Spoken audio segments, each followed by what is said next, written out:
Hi, this is Ryan Lesser, art director at Harmonix and lead artist on Guitar Hero. Hey, I'm Matt Moore. I did venue lighting and venue construction for Guitar Hero. Hi, and I'm Rob Kay. I'm lead designer on Guitar Hero.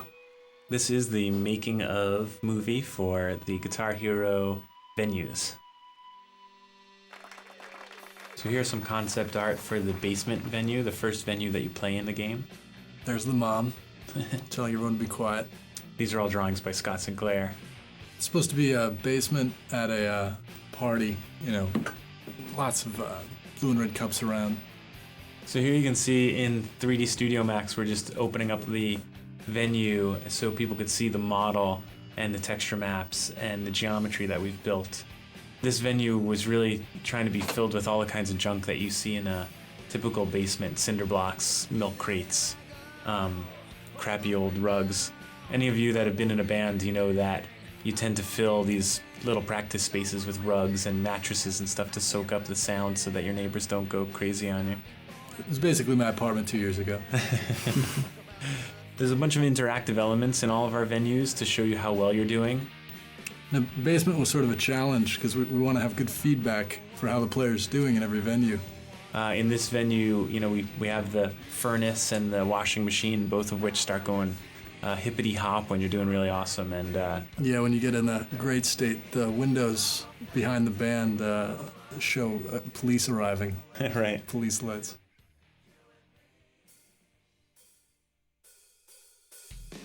So this is concept art that Scott Sinclair did for the Small Club, which was really inspired by a bunch of the kind of New York classic rock clubs. So this is the second venue in the progression.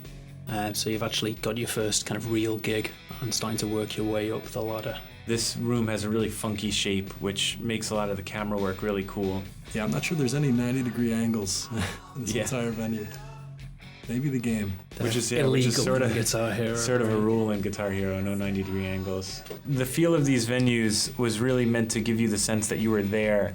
We've made games in the past where we purposefully wanted to make the game feel like you were watching a televised event of a specific musical show, whereas here we wanted to really feel like you were at a club at 2 a.m. watching some awesome band. I think this venue was one of the first that we really nailed, and stylistically, I know that I thought that this was the one that really brought together the kind of kooky angles and cartoony style that Ryan was so keen to get. I love the bar in this room. Scott and I worked on that for a little while, just getting a really wacky shape and cool little stools and the inset liquor cabinets with like the sort of absinthe style glowing liquor. So these are drawings that Mr. Matt Moore did. These are for the Red Octane level, which is the medium club. Kind of as you're getting bigger and bigger, this was also inspired by a lot of Boston mid-sized clubs. So by this stage in the Guitar Hero career, you're going pro, you're kind of halfway through and starting to rise and get noticed.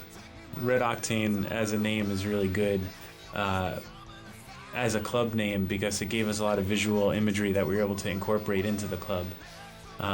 We went with lots of pistons and engine parts and gears and cogs, and it just made for a really cool environment. Again, we're showing the edges of a lot of these polygons so you could see exactly how they're sculpted. A lot of these have textures that are anywhere between 32 pixels by 32 pixels up to, you know, could be 128 by 256. It's funny to see how crummy the fan looks in 3D Studio Max, but once it goes through the engine and Matt does his magic on it, it looks pretty awesome. As you saw with the fan, it's animated, and a lot of the animated components we tried to link in with your game performance, so the better you do, the more excited the venue becomes. So this is the kind of place that is like taken over by the rockers, but is often full of Euro trash. Yeah, they kick the rockers out at 10:30 so that the dance party can start. This is the theater. This is sort of a revamped old theater turned into a modern rock club. There's a bunch of these up in the Northeast for sure.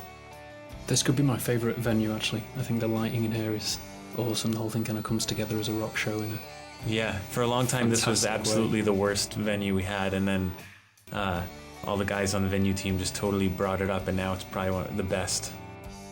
Yeah, I think this was the last that everybody really worked on, and we sort of hit our stride. There's a good example of a venue where we were able to like let loose with our style. There's a lot of totally unrealistic stuff in here. The skull balconies and the purple smoke that's very kind of old, cartoony looking. The big gigantic wall of speakers in the background. This venue was the first time that we experimented with less traditional special effects like the cartoony smoke.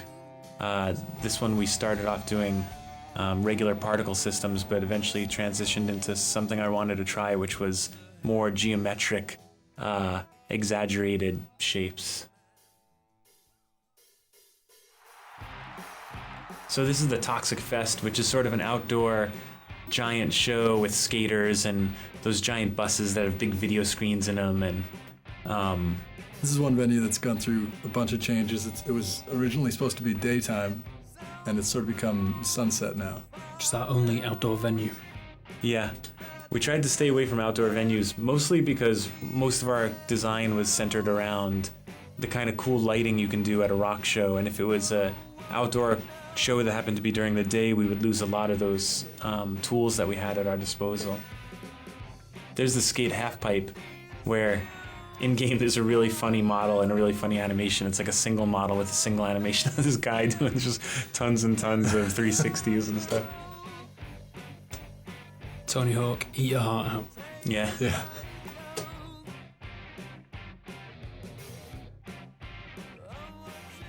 Those pine trees are, of course, not white and purple in the game. They're not even in the game. Oh, really? Have they been cut? They're 2D now. Oh. So this is the arena, or the stadium, the last venue you go to.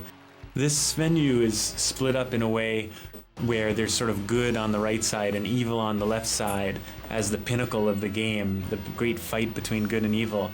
And you can see that other than just having the dragons and the god of good on the right, there's the separation of color in the venue. The whole left side is red and black, and the whole right side is white and blue.